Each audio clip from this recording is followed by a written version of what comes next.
মিরপুরে একটি মর্মান্তিক ফায়ার অ্যাক্সিডেন্ট হয়েছে।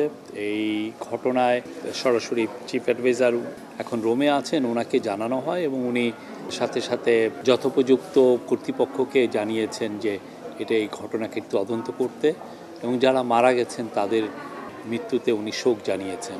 উনি বলেছেন যে তাদের পরিবারের পাশে আমরা আছি।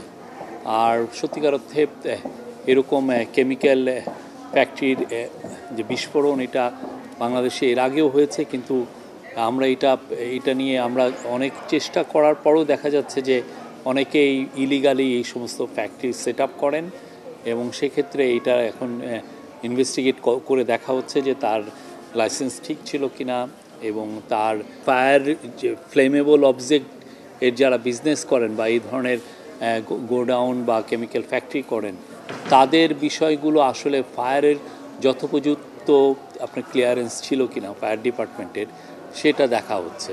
সেটা দেখে যথোপযুক্ত অ্যাকশন নেওয়া হবে।